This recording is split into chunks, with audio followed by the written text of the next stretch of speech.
मोदी सरकार, भाजप सरकार। नमस्कार, आपण पाहत आहात पुणे लाईव्ह न्यूज। पाहुयात दिवसभरातील ठळक घडामोडी। उत्तर महाळुंगे पोलिसांनी 4 महिन्यांपासून फरार असलेल्या घरफोडी प्रकरणाचा छडा लावत बिहारमधून 4 आरोपींना अटक केली आहे। आरोपींकडून चोरीस गेलेले 12.5 लाख रुपयांचे 14 तोळे सोन्याचे दागिने जप्त करण्यात आले आहेत। या प्रकरणी निक्कू कुमार देवकीसिंह वय 22, रंजन कुमार देवकीसिंह वय 20, राजकुमार उर्फ प्रिन्स कुमार विजय पासवान वय 19 आणि डिंपल पटेल विनोद सिंह वय 25 अशी अटक करण्यात आलेल्या आरोपींची नावे असून ते सर्वजण बिहार राज्यातील रहिवासी आहेत। खेड तालुक्यातील महाळुंगे इंगळे गावातील कविता मदनगड यांच्या बंद घराचे शटर आणि दरवाजाचा कोयंडा तोडून आरोपींनी घरामध्ये प्रवेश केला। त्यानंतर कपाटातील सोन्याचे दागिने चोरून आरोपी फरार झाले। या प्रकरणी उत्तर महाळुंगे एमआयडीसी पोलीस ठाण्यात घरफोडीचा गुन्हा दाखल करण्यात आला होता। गुन्हे शोध पथकाने सीसीटीव्ही फुटेज, तांत्रिक पुरावे आणि गुप्त माहितीच्या आधारे तपास सुरू केला। तपासादरम्यान आरोपी बिहारमध्ये लपल्याची माहिती मिळाल्यानंतर विशेष पथकाने बिहारमध्ये जाऊन ही कारवाई केली। या कारवाईत 4ही आरोपींना अटक करण्यात आली असून त्यांच्या ताब्यातून 14 तोळे सोन्याचे दागिने जप्त करण्यात आले आहेत। घरफोडीच्या गुन्ह्यातील आरोपींचा तब्बल 4 महिन्यांनी छडा लावण्यात पोलिसांना यश आले आहे। दरम्यान आरोपींचा इतर घरफोडींच्या गुन्ह्यामध्ये सहभाग आहे का, तसेच आंतरराज्य चोरीच्या टोळीशी त्यांचे संबंध आहेत का, याचा छडा लावण्याचे पोलिसांच्या समोर आव्हान आहे। पुणे नाशिक महामार्गावर आंबेठाण चौकात शुक्रवारी रात्री झालेल्या अपघातात मोटारीतील काही प्रवासी जखमी झाल्याचे प्रत्यक्षदर्शी नागरिकांनी व्हिडिओ पाठवून कळवले आहे। या अपघाताबाबतचा अधिक तपशील पोलिसांकडून प्राप्त होऊ शकला नाही।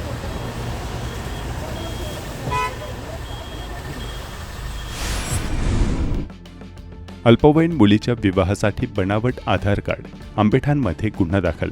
अल्पवयीन मुलीचे लग्न लावून देण्यासाठी तिच्या जन्मतारखेत बदल करून बनावट आधार कार्ड तयार केल्याप्रकरणी उत्तर महाळुंगे पोलिसांनी एका व्यक्तीविरुद्ध गुन्हा दाखल केला आहे। या प्रकारामुळे परिसरात मोठी खळबळ उडाली आहे। 17 वर्षीय अल्पवयीन मुलीने उत्तर महाळुंगे पोलीस ठाण्यात याबाबत फिर्याद दिली आहे। त्यानुसार पंडित माणिक किंगरे वय 42, राहणार श्रीराम पार्क आंबेठाण, तालुका खेड, जिल्हा पुणे याच्या विरुद्ध गुन्हा दाखल करण्यात आला आहे। संबंधित मुलीची खरी जन्मतारीख 28 जानेवारी 2009 असताना ती 18 वर्षांची झाल्याचे भासवण्यासाठी 28 जानेवारी 2008 अशी जन्मतारीख असलेले बनावट आधार कार्ड तयार करण्यात आले। या बनावट कागदपत्राच्या आधारे अल्पवयीन मुलीचा विवाह लावून देण्याचा प्रयत्न केल्याचे निष्पन्न झाल्यानंतर पोलिसांनी संबंधिताविरुद्ध गुन्हा नोंदवला असून पुढील तपास सुरू केला आहे। घरात कुणीही नसल्याची संधी साधत चोरट्यांनी तब्बल 5.6 लाख रुपयांचे सुमारे 63.44 ग्रॅम वजनाचे सोन्याचे दागिने घेऊन पोबारा केल्याची धक्कादायक घटना ढासे वस्ती मोहितेवाडी शेलपिंपळगाव तालुका खेड येथे घडली आहे। या प्रकरणी अमोल एकनाथ पोतले वय 32 वर्ष राहणार शेलपिंपळगाव यांनी चाकण दक्षिण पोलीस ठाण्यात तक्रार दिली आहे। त्यांनी दिलेल्या तक्रारीनुसार शुक्रवारी 24 जुलै 2026 रोजी सकाळी 11:30 वाजण्याच्या सुमारास फिर्यादी अमोल हे आपल्या पत्नीला उपचारासाठी चाकण येथील दवाखान्यात घेऊन गेले होते। घरातून निघताना त्यांनी घराचे सर्व दरवाजे, कपाटे व मुख्य दरवाजा कुलूप लावून बाहेर पडले। त्यानंतर सुमारे 3 तासांनी म्हणजे दुपारी 2:30च्या सुमारास ते घरी परतले असता घराचा मुख्य दरवाजा किंचित लोटलेला दिसला। चावीने दरवाजा उघडण्याचा प्रयत्न केला असता दरवाजाचा कोयंडा तुटलेला असल्याचे निदर्शनास आले। त्यामुळे संशय आल्याने त्यांनी घरात प्रवेश करून पाहणी केली असता बेडरूम मधील कपाट उघडे दिसून आले, तसेच त्यामधील स्टीलचे डबे उघडे व अस्ताव्यस्त पडलेले दिसले। कपाटातील लॉकर देखील उघडा दिसला, त्यात ठेवलेले सोन्याचे दागिने मिळून आले नाहीत।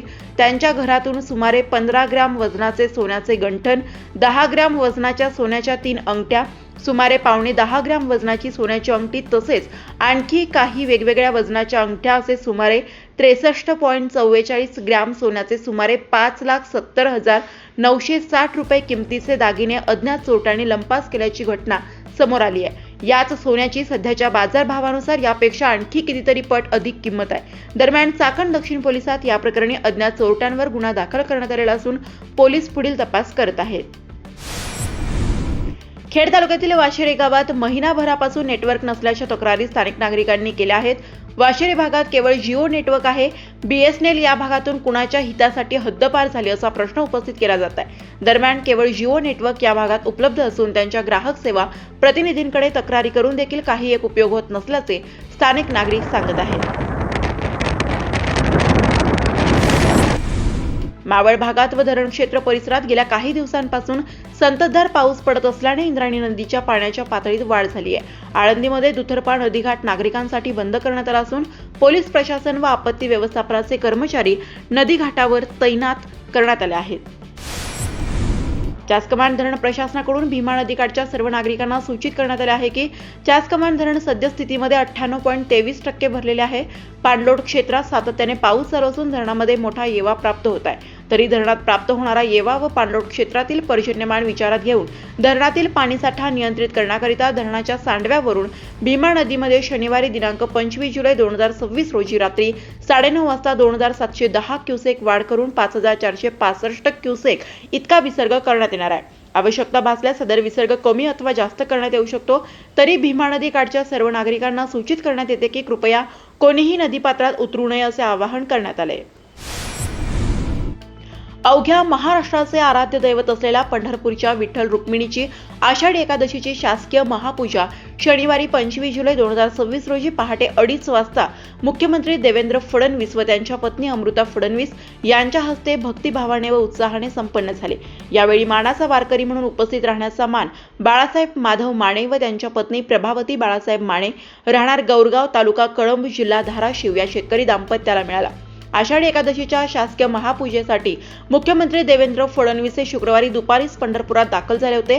आज पहाटे 2 वाजता मुख्यमंत्री देवेंद्र फडणवीस, पत्नी अमृता फडणवीस व इतर कुटुंबीय मंदिरात पोहोचले. 2:30 वाजता त्यांच्या हस्ते विठ्ठलाची शासकीय महापूजा संपन्न झाली. त्यानंतर माता रुक्मिणीची महापूजा संपन्न झाली. यावर्षी मुख्यमंत्री म्हणून देवेंद्र फडणवीस यांना 6व्यांदा विठ्ठल रुक्मिणीची आषाढीची शासकीय महापूजा करण्याची संधी मिळाली आहे.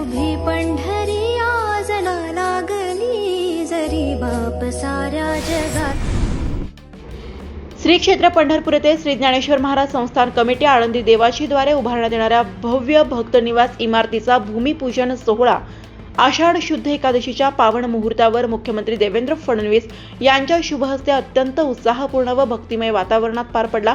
सोलापूर जिल्ह्याचे पालकमंत्री जयकुमार गोरे यांच्या अध्यक्षतेखाली आणि श्री ज्ञानेश्वर महाराज संस्थान कमिटीच्या सर्व सन्मान्य विश्वस्त मंडळींच्या प्रमुख उपस्थितीत हा सोहळा संपन्न झाला. यावेळी प्रमुख विश्वस्त व इतर मान्यवर उपस्थित होते. पंढरपुरात येणाऱ्या वारकरी व माऊली भक्तांची उत्तम सोय व्हावी या हेतूने हे भक्त निवास उभारले जात आहेत. आषाढी एकादशी समाधी मंदिरात पुष्प सजावट. शनिवारी देवशयनी आषाढी एकादशी निमित्त पहाटेपासूनच आळंदीतील माऊली मंदिरामध्ये संतश्रेष्ठ ज्ञानेश्वर महाराज संजीवन समाधी दर्शनासाठी भाविकांनी मोठी गर्दी केली होती. तसेच यावेळी श्री सिद्धेश्वर महाराजांचे भाविकांनी दर्शन केले. एकादशी निमित्त मंदिरामध्ये आकर्षक अशी फुल सजावट करण्यात आली होती व आलेल्या भाविकांसाठी मंदिर परिसरात उपवासाच्या पदार्थांचे, खिचडीचे, फळांचे वाटप करण्यात येत होते. आजानबाग परिसरात भाविक पारायण करत होते. आषाढी एकादशी निमित्ताने राजगुरुनगर येथील ढुम्या ग्रुपच्या वतीने डोंगरावर पायी दिंडी सोहळा साजरा करण्यात आला.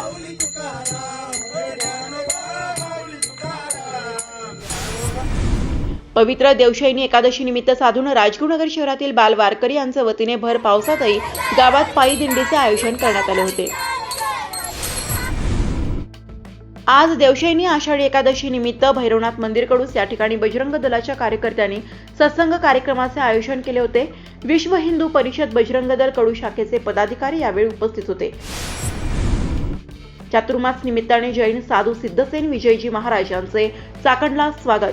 जप, तप, ध्यान, ज्ञान आणि दान ही पंचसूत्री म्हणजे सुख्या आयुष्याची गुरुकिल्ली आहे असा संदेश देणाऱ्या जैन समाजातील साधू संतांचा वर्षावास चातुर्मास पर्व प्रारंभ झाला असून या निमित्ताने चाकण येथे आचार्य श्रीमद विजयजी भव्य चंद्र सुरीश्वरजी महाराज यांचे शिष्य पन्यास प्रवर सिद्धसेन विजयजी महाराज साहेब यांचे आगमन झाले आहे.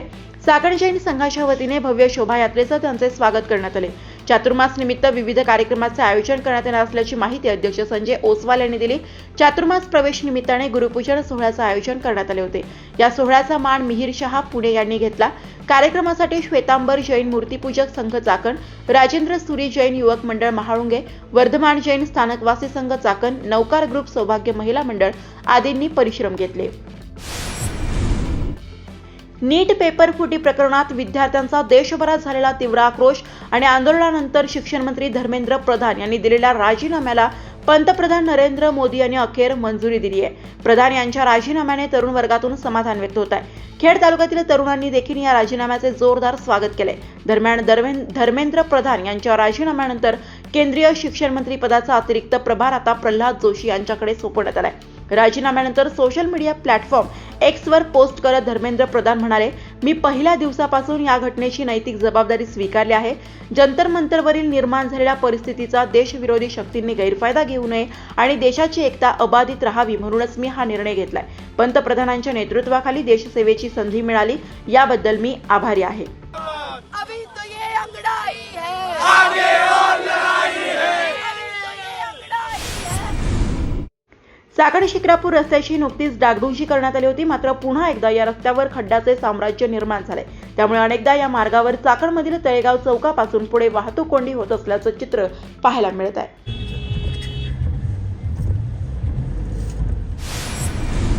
खेड कृषी उत्पन्न बाजार समितीच्या चाकण येथील महात्मा फुले मार्केटमध्ये शनिवारी 25 जुलै 2026 रोजी तरकारी मालाची भरपूर आवक होऊनही ग्राहकांच्या अभावी पालेभाज्या आणि फळभाज्या यांना फारसा उठाव राहिला नाही.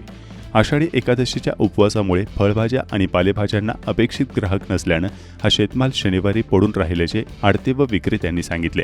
चाकण मार्केटमध्ये रताळ्याची मोठ्या प्रमाणावर आवक झाली. आषाढी एकादशीच्या उपवासामुळे रताळ्याला मागणी देखील मोठी होती.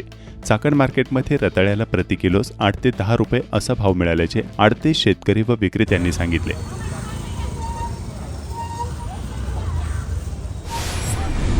खेड कृषी उत्पन्न बाजार समितीच्या चाकण येथील महात्मा फुले मार्केटमध्ये 25 जुलै 2026 रोजी कांद्याची 1400 क्विंटल आवक होऊन कांद्याला प्रतवारीनुसार 1200 ते 2800 रुपये असा भाव मिळाला. बटाट्याची एकूण 1900 क्विंटल आवक होऊन बटाट्याला प्रतवारीनुसार 700 ते 1400 रुपये एवढा भाव मिळाला. चाकण मार्केटमध्ये कांद्याला सरासरी 2100 ते 2500 रुपये बाजारभाव मिळत असल्याचं शेतकऱ्यांनी सांगितलं. तसेच आषाढी वारीमुळे बटाट्याला मोठी मागणी असताना देखील बटाट्याला अवघा 7 ते 8 रुपये एवढा सरासरी प्रति किलोला भाव मिळाल्याचं शेतकऱ्यांनी सांगितलं. शेतकरी व चाकण मार्केटमधील आडते यांनी याबाबत काय सांगितलं आहे जाणून घेऊया. राहणार कुठले? शिक्रापूरचे. चाकण मार्केटला कशाला जायचं? हा आज मार्केटला कांदे घेऊन आलते. आलतो. कांदे किती कांदे आणले होते? 40 पिशवी. 40 पिशवी. काय भाव मिळाला तुम्हाला? 21 रुपये. 21 रुपये. 21 रुपये किलोला भाव मिळाला. हो. बरं, ठीक आहे भाव 21 रुपये. बरं आहे आता चांगलं आहे.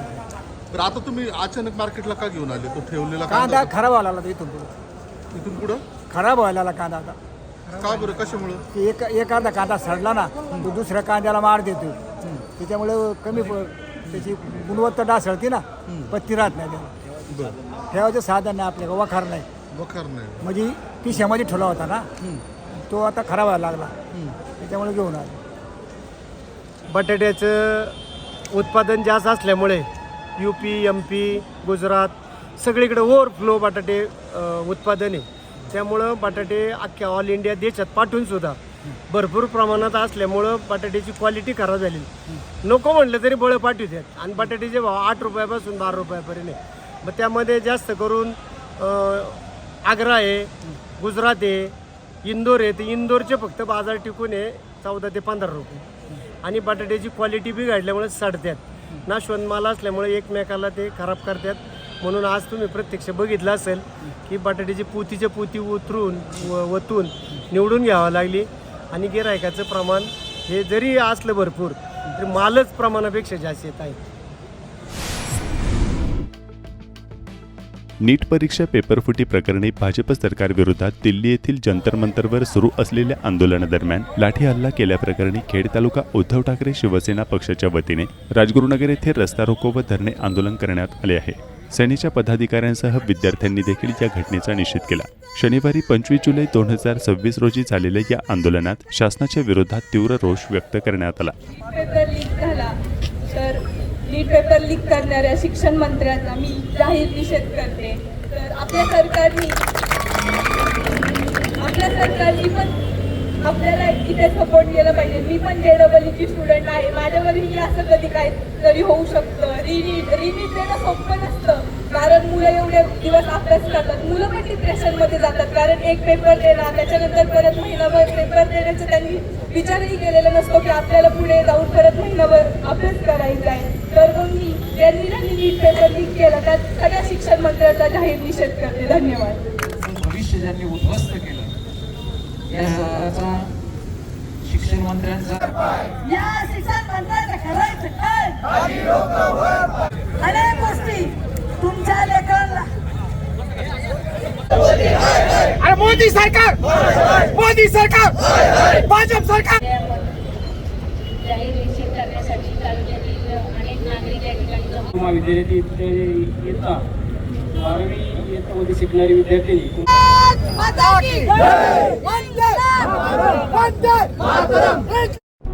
नमस्कार, आपण पाहत आहात पुणे लाईव्ह न्यूज.